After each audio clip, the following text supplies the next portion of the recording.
Hey guys, Don Jr. here. It's so important for you guys to get involved and vote for my father on November 3rd or before if you're going to vote absentee. We must do it. The reality is this, guys. We're in a fight for our freedom and for our liberty. We're going up against a Marxist platform by a guy that's been a Washington, D.C. swamp creature for 47 years. If you're doing a job, if you're doing something with your house, if someone's been working on something for 47 years without any accomplishment, without a track record of success, why would you entrust that person to keep going with this job? Joe Biden has a 47-year track record of failure. He's pushed for every bad trade policy there is, whether it's NAFTA, whether it's TPP, whether it's China's permanent status in the World Trade Organization.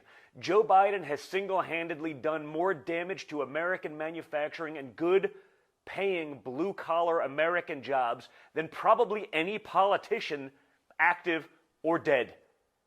Why would we reward that behavior? Donald Trump has fought for America. He's fought hard. He's done it against unprecedented incoming from a hateful group of Democrats and a media that's just as bad. And yet, he still manages to have success. We have the strongest economy America has ever known, the lowest unemployment rates for every demographic across the country, the highest number of new startup businesses for those same demographics. We have peace deals breaking out in the Middle East. You know, that magic elusive unicorn that we've been hearing about for our whole lives.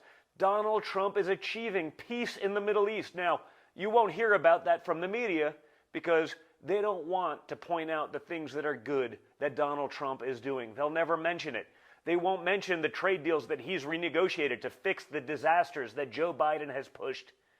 They won't mention that he's getting us out of endless wars, pulling our troops back from wars that our own generals can't articulate why we're even there anymore.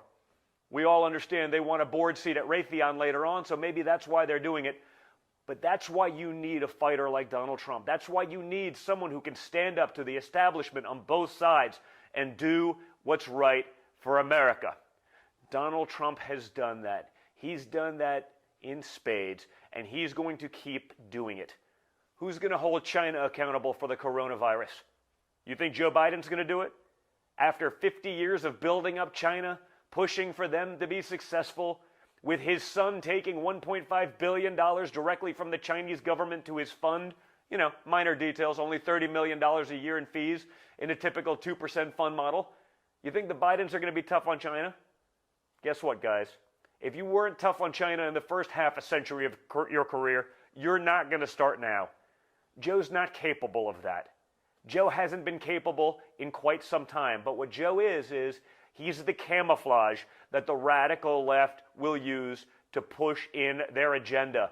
They'll run around and say that he's moderate Joe, he's blue-collar Joe. He's none of those things.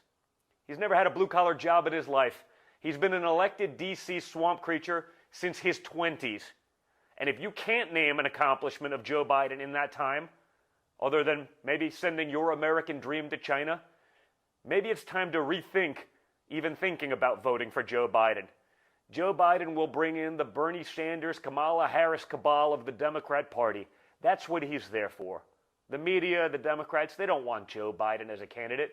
They want to be able to use him to insert the most radical factions of the Democrat Party in there. And you've seen what those people are doing these days. This is why it's imperative that you get involved, that you stay involved. We need someone who's going to fight for America. Donald Trump has done that. Donald Trump fought the coronavirus and COVID-19. He shut down travel from the epicenter of a viral outbreak, which you would think would just be common sense. But no, the Democrats wanted to keep it open. They can't articulate what they would do differently. They would have kept our borders to the most infected parts of the world open for weeks and even months after my father wanted to shut them down. Think what that would have done to overwhelm our systems. Then my father enacted some of the fastest and strongest public-private partnerships to make sure that we had the PPE we needed, the ventilators that we needed. Notice how those stories magically disappeared because Donald Trump got it done and he fought for you. So I want you to fight back for him. We need you involved. Get there, get your friends, make sure to call. We don't have a multi-billion-dollar mainstream media complex doing our campaigning for us. We have to do it, and we have to do it with you. Thank you. Get out there, and I look forward to waking up on November 4th really happy.